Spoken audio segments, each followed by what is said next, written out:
Hello, today I'll be discussing whether our students know more English than they think. But first, let's start with why they decided to stop studying English.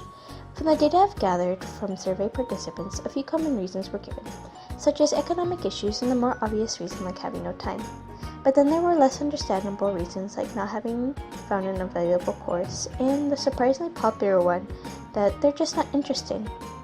There are many more reasons people use to avoid learning a new language, such as being too old, or not ready for a new language, or even having a bad memory.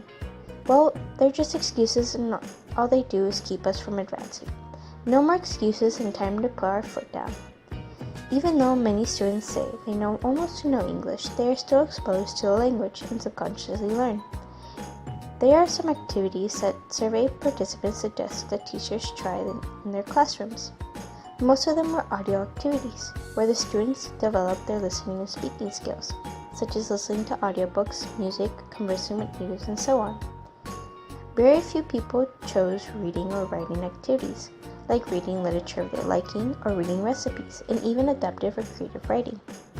There are many different creative ways that people learn a new language, and teachers shouldn't exclude them simply because they do not recognize them in teaching theory.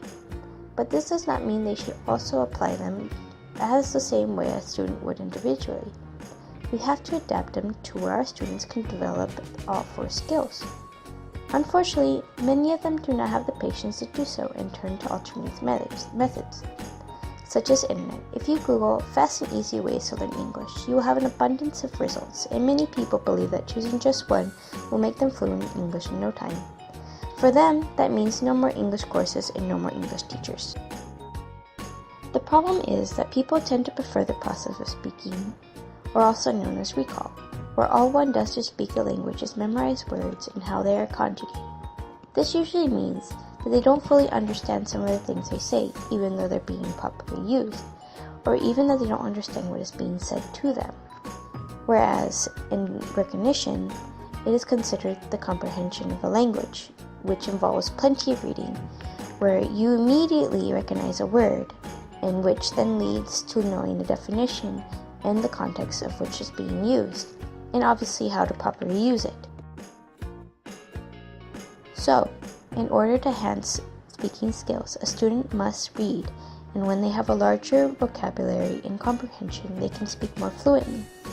When they are more fluent speakers, they can become better listeners, and what they can hear, they can obviously write.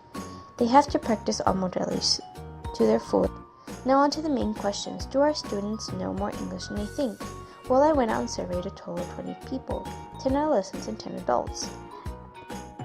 Apart from the L1 questions, I asked them 5 basic English questions that are so commonly taught and heard and spoken globally.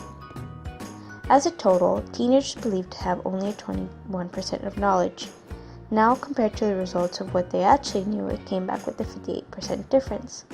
So, teens have at least a beginner's level and edging close to intermediate, of which is appropriate of their age and level of education. As for adults, their results were just as significant, with a total of 26% of what they believed to have. After doing the survey, the total raised to 74%. Again, at a beginner's level, not so expected from an adult at a university level. But this shows how some methods for English teaching are no longer working. In the end, teenagers have a measly 8% advantage over the adults, and if we act now, some may advance even more before reaching university. So now that we know that our students are capable of much more, what do we do now? Well, simply put, we activate their schemata, or previous knowledge. Now why is it important to do that? Because if we achieve at gaining our students' interest, then this could lead to voluntary participation and then proper feedback. And here are a few tips that will guide you along. Make sure to include visuals, so they have a brighter perspective of the topic. Ask them some general questions so they can think of the ideas and be able to discuss the topic. Read some background text. Watch a video clip that is about the topic. And here are my sources. Make sure to check out my blog for more details. Thank you for watching. Created using Powtoon.